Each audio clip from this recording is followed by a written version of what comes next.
한 달 동안 창세기의 이야기를 같이 읽고 있습니다. 가인과 아벨의 이야기, 이삭과 이스마엘의 이야기, 미리 말하자면 사라와 하갈의 이야기였죠. 그리고 에서와 야곱의 이야기, 그리고 오늘은 요셉과 형제들의 이야기를 함께 읽습니다.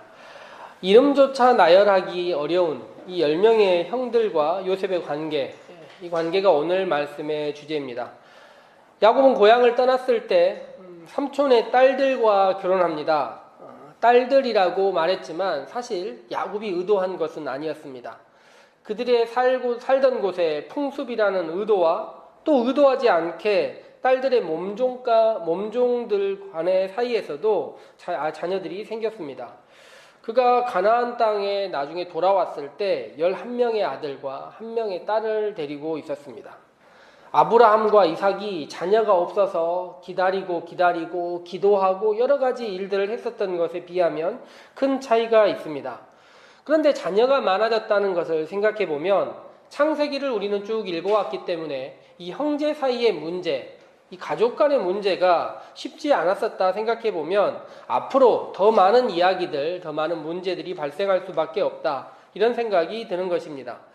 야곱은 귀향을 할 때 야복강가에서 형이 자신을 공격하려 한다, 이런 이야기를 듣고 두려워서 창세기 33장에 따르면 귀향할 때 형을 만나는, 엄밀히 말하자면 군인들을 만나는 순서를 정했습니다. 순서는 이러합니다. 여종들과 그의 자식을 맨 앞에 세우고 레아와 그의 자식들을 그 다음에 세우고 라헬을 세우고 요셉을 세웠습니다. 아직 베냐민은 태어나기 전입니다. 남편, 아버지, 자식이 집안의 가장의 두려움이 눈앞에 선한데 이렇게 배치된 차별, 공공연하게 배치된 차별이 이미 정해진 채로 가나안 땅에 그의 가족들 모두는 들어가게 되는 것입니다. 야곱은 차별하는데 참 부끄러움이 없었던 것 같습니다. 어찌 보면 당연하게 생각하고 있었던 것 같습니다. 자신이 그렇게 차별을 받았는데도 이렇게 차별을 하면 어떤 문제가 생기는지 생각하지도 않았습니다. 차별은 처음에 어렵지 반복되는 일은 너무나도 당연하고 익숙하게 받아들여지는 시간도 만들어지는 것입니다. 야곱은 옷을 특별하게 지어서 12명의 아들 중 1명에게만 옷을 입혔습니다. 성경을 읽다 보면 야곱이 사랑하는 사람이 2명이었는데 첫 번째가 라헬이었고 두 번째가 요셉입니다. 성경은 창세기 29장과 39장에 라헬과 요셉을 설명하면서 야페라는 히브리어를 사용합니다. 이 히브리어가 우리나라 말로 하면 멋지다, 영어로 하면 고저스 정도 되겠는데 되게 큰사하고 멋있다를 설명할 때 이 단어를 사용합니다. 어떻게 썼냐면 29장에서 라헬은 몸매가 야페고 용모도 야페다, 이렇게 써요. 그런데 39장에 가면 요셉도 체격이 야페고 용모도 야페다, 이렇게 씁니다. 즉 성경과 야곱은 2명의 사람을 사랑하고 특별히 차별하고 있는 것을 보여주는 것입니다. 그리고 야곱은 죽은 아내 라헬이 베냐민을 낳다 죽지 않습니까? 그리고 나서 요셉을 더 극진히 사랑하고 있는 것 같습니다. 라헬의 죽음의 원인이라고 생각해서인지 베냐민에 대한 사랑은 요셉이 사라지기 전까지는 나타나지 않고 있습니다. 한 명에 대한 편에 이런 일들이 계속 진행되다 보면 어떤 일이 발생할까요? 게다가 창세기 성경 읽어보면 요셉은 형들이 잘못하는 일들에 대해서 아버지에게 이야기하고 있습니다. 다른 옷을 입고 형들은 모두 노동에 합당한 옷을 입고 있는데 한 명은 감시에 맞는 옷을 입고 형들의 잘못, 일하는 사람들의 잘못을 아버지에게 이야기하고 있다는 것입니다. 창세기 37장 4절에 보면 여러 번역본으로 읽으면 이렇게 나와요. 그에게 편안하게 말할 수 없었다. 말 한마디도 다정하게 하는 법이 없었다. 정다운 말 한마디 건넬 생각이 없었다. 박동현 선생님은 예전에 얘기 드렸지만 이 구절을 그들 사이에 샬롬이 없었다, 이렇게 이야기를 했어요. 더 이상 평안을 묻지 않는 관계로 형제들이 지내고 있었다는 것입니다. 그런 일의 절정은 아들이 요셉이 꿈을 꾸었던 것입니다. 나중에 형들이 애굽에서 요셉에게 절한 뒤에 요셉은 그가 꾼 꿈을 생각했었다 이야기하는데, 학자들 따라 다르고 사람들마다 생각이 다르지만 저는 이 꿈이 요셉에게 하나님이 주신 꿈이라 그렇게 생각하지는 않습니다. 하나님이 원하시는 세상은 누군가가 편애를 받고 사람의 권력과 무게에 따라서 물질의 무게에 눌려서 누군가가 누군가에게 절하는 그런 세상은 아니라 생각하기 때문입니다. 어쨌든 요셉의 꿈이 이렇습니다. 형들의 집단이 자기에게 절하고 해와 달과 11별이 자기에게 절하는 꿈을 꾸게 되고 나서 폭발하는 것입니다. 그런데 이런 꿈 이야기를 듣고 대부분의 사람들은 기분이 나빴지만 야곱만은 약간 다르게 생각한 것 같습니다. 왜냐하면 야곱도 꿈을 꾸는 사람이었어요. 그도 가족을 피해서 도망을 갔을 때 꿈을 꾸었고 그곳에서 하나님을 만난 경험을 가지고 있습니다. 아브라함과 이삭은 축복이라는 줄로 이어지고 이삭과 야곱은 좌절이라는 줄로 이어지지만 야곱과 요셉은 꿈으로 이어집니다. 꿈꾸는 사람들끼리의 연대가 그들 사이에 있는 것입니다. 그리하여 형들은 시기하고 질투하였지만 미워하였지만 야곱은 그 꿈을 마음에 두었다 성경은 기록합니다. 그리고 나서 보니 아버지는 같으나 어머니가 4명인 형제들의 이야기가 이제 나오기 시작합니다. 마음이 모이기가 쉽지가 않은 상황입니다. 다들 생각이 다르고 여러 가지 갈등들이 있었어요. 자녀를 낳다가 자녀의 이름을 경쟁이라고 말했습니다. 더 많이 아이를 낳고 더 많은 것을 갖자고 아이들 이름을 지었으니 이 가족들 안에 평화가 있기는 쉽지 않습니다. 그런데 그 10형제들 요셉 위에 있는 10명의 마음이 하나로 뭉쳐지는 이야기가 나옵니다. 요셉은 아버지의 명령을 받아서 몇십 킬로, 7, 80킬로 정도 떨어져 있는 곳에 있는 형들을 찾아갑니다. 형들을 찾아왔을 때 형들이 뭐라고 얘기하냐면 그의 꿈이 어떻게 되는지 보자. 그의 꿈을 우리가 짓밟아 보겠다 생각하는 것이고 그 다음에 맨 먼저 했던 일이 무엇이었냐면 그들의 눈에 보기에 가시과 같았던 옷을 찢어버립니다. 요셉은 추후에 보디발의 집에서도 옷이 찢기는 경험을 합니다. 옷이 찢길 때마다 요셉은 계속 추락합니다. 사랑하는 아들, 사랑받는 아들에서 노예로, 노예에서 감옥으로 옷이 찢길 때마다 최악의 상황을 거듭하고 있는 것입니다. 형들은 동생을 팔아서 돈을 챙기고 추후에는 그 사랑하는 아들이 받을 많은 유산의 목들을 자신들이 받을 수 있을 거라 생각했겠습니다. 요셉은 꿈이 사라져버렸습니다. 그 꿈이 어떻게 되는지 보자 이야기했고 요셉의 꿈은 사라져가는 상황, 이제 모든 것이 끝날 것 같은 상황입니다. 그런데 시간이 지나도 이렇게 버림받은 형제들 사이의 이야기는 쉽게 사라지지 않습니다. 꿈을 꾸는 요셉이었다 하지만 요셉은 여러 날 꿈이 눈을 뜰 때마다 이게 꿈이었으면 좋겠다, 현실이 아니었으면 좋겠다 하는 삶들을 20여 년이나 살게 됩니다.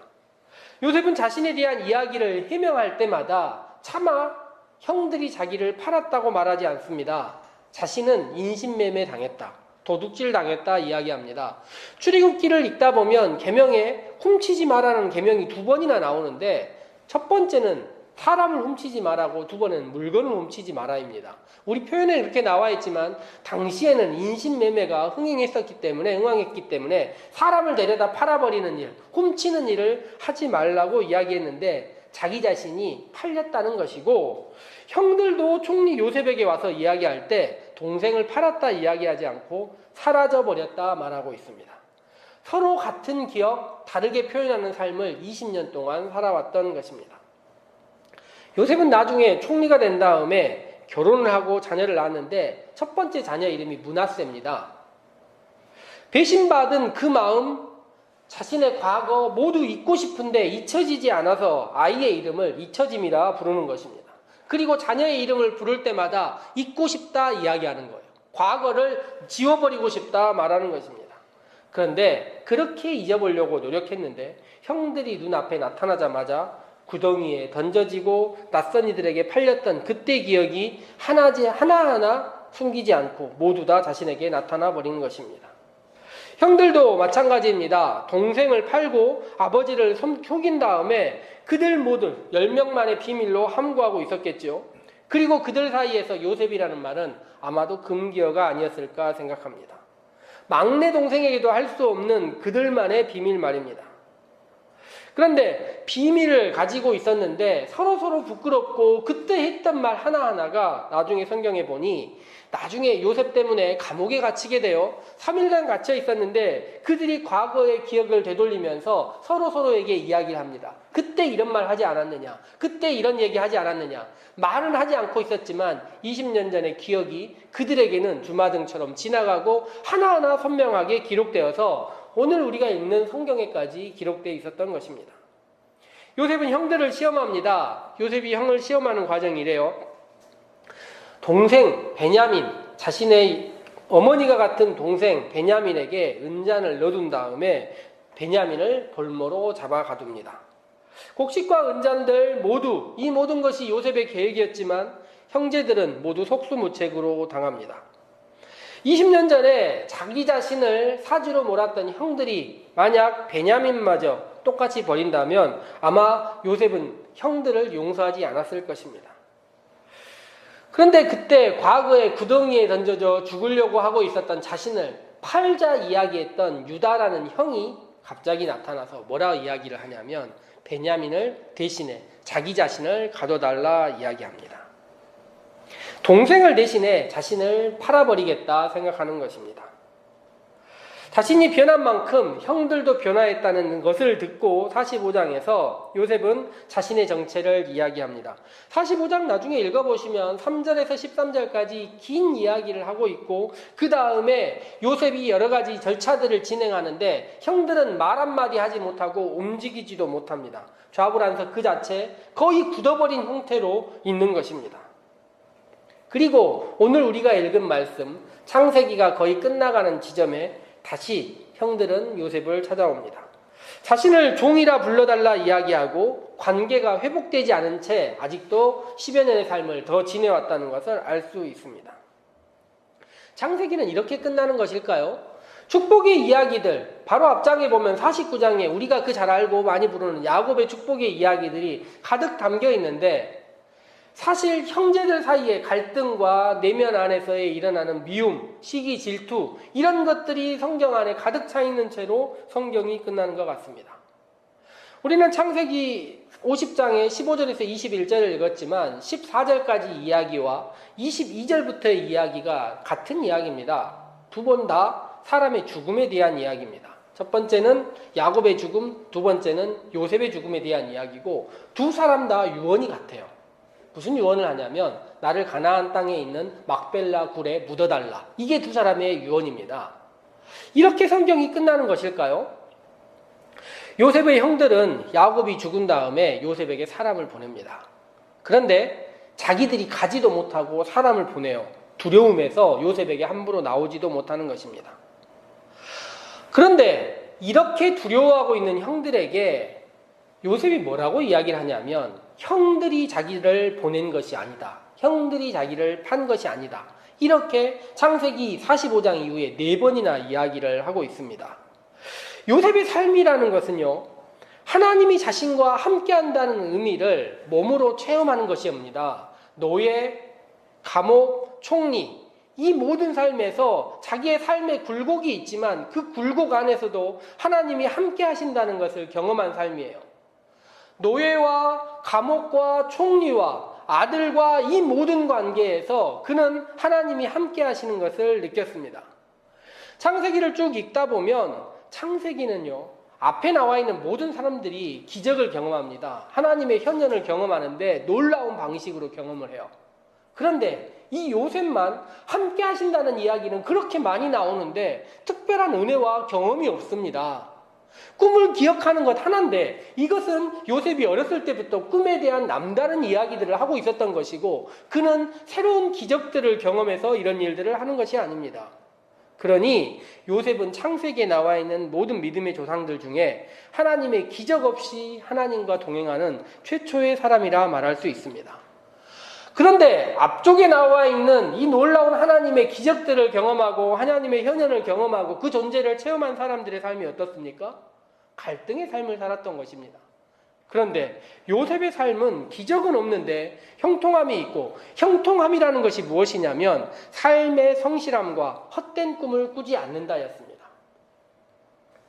제가 예전에 얘기 드린 얘기 중에 이병률이라는 사람의 글 중에 이런 글이 있습니다. 나는 가진 것보다 가지지 않는 것을 버린다. 헛된 꿈을 버리는 연습을 20년 가까이 한 다음에 진정한 꿈이 무엇이냐, 자기가 가지고 있는 것, 이 삶에서 해야 될 것이 무엇이냐를 알고 있었던 것입니다. 그렇게 살고 나니 이제 형들을 용서할 수 있습니다. 창세기 50장에 죽음이라는 커다란 단절을 사이에 두고 한 번의 실수, 한 번의 잘못된 삶이 얼마나 사람들을 가두어두고 자기를 회복시키지 못하는지 보여주는데 그것을 이겨주는 용서가 나온다는 것입니다. 그리고 요셉이 뭐라고 이야기합니까? 그 용서가 내 생각과 내 의지와 내 마음으로 이루어지는 것이 아니라 하나님이 나를 사용하셨다. 나를 어떻게 쓰셨는가를 느끼는 삶에서 시작된다. 창세기는 알려줍니다. 창세기는 시작했을 때부터 창조, 우리가 상상할 수 없었던 이야기들, 에덴 동산이나 노아의 홍수, 900살이나 살았던 사람들, 우리가 생각하기, 경험하기 어려운 이야기들을 합니다. 아브라함의 이야기들과 전쟁과 축복과 수없이 많은 아내, 자녀들 이야기, 낯선 축복들, 우리가 경험하기 어려운 이야기들이 앞쪽까지 쭉 몰려 있습니다. 그런데 요셉의 죽음의 나이를 보니 110세입니다. 우리와 떨어져 있는 나이가 아니에요. 지금은 100세라고 이야기하는데 우리의 거의 근접해 있는 나이를 살고 있습니다. 불가능이 아니라는 것이고, 요셉의 아내는 1명, 자녀는 2입니다. 바로 우리 곁에 있는 사람처럼 느껴지도록 창세기의 마지막에 요셉을 배치했습니다. 아브라함, 이삭, 야곱과 같은 거대한 족장들의 이야기가 아니라 우리에게 다가온 우리 곁에 있는 사람의 이야기라는 것입니다. 창세기 시작은 혼돈이었고 그 마지막은 형제를 버리고 남들보다 더한 막장의 이야기를 끝낼 것 같은 사람의 이야기였습니다. 세상은 혼돈하고 어지럽고 하나님은 질서를 창조하셨는데 인간은 계속 혼돈으로 치닫습니다. 더 나쁜 길로 향합니다. 홍수로 벌을 내려도 새로움이 있는 것이 아니라 더 미움만이 만들어집니다. 그런데 죽음을 경험하고 죽음을 앞두고 있는 한계를 경험한 사람이 무엇을 하냐면 용서하기 시작하는 것입니다. 저는 오늘 설교의 제목을 용서의 탄생이라 이야기했습니다. 흡사, 이 지점은 비극이 탄생할 수 있는 지점입니다. 아버지가 죽고 형들은 자기 자신이 어떻게 했는지를 고하면서 최악의 상황을 다다를 수밖에 없는 그 상황 같은 데서 형들이 감이 오지도 않고 다른 사람들을 나에게 보내서 이렇게 말로 때우려 하느냐, 이런 상황으로 비극으로 치달을 수 있는 이 상황에서 용서가 나타납니다. 용서가 나타나고 용서로서 창세기의 창조와 함께 용서의 이야기, 화해의 이야기가 나오는 것입니다. 오늘 우리에게 말씀이 주어졌습니다. 우리의 예배는 동일한 창조의 과정이라 말할 수 있습니다. 하나님께서 우리에게 주시는 것은 예배를 통하여 우리를 새롭게 하시고 우리를 놀랍게 변화시키기를 원하십니다. 그런데 우리의 일상은 살다 보면 여러 가지 안타까운 일들과 기적은 나타나지 않고 형통함이 없는 것 같은 일들이 벌어지고 있다는 것입니다. 그런데 하나님은 어떤 분이십니까? 우리들의 삶에서 우리들의 안타까운 현실과 모든 것들을 선하게 바꾸기를 원하시는 분이시고, 그 선하게 바꾸기를 누구를 통해서 원하시는 것입니까? 우리를 통해서, 우리의 매일매일의 삶을 통해서 그렇게 바꾸기를 원하신다는 것입니다. 창세기 1장의 창조가 마지막에 용서로 끝나는 이 아름다운 고리가 우리의 삶의 일주일의 삶 가운데서 이어져서 말씀과 함께하는, 예배와 함께하는 이 창조에서 시작하여 일주일의 삶을 사랑으로, 용서로 지내고 하나님께서 세상을 바꾸시는 놀라운 은혜를 경험하는 살림의 모든 성도 되기를 소망해 봅니다. 함께 기도하도록 합시다.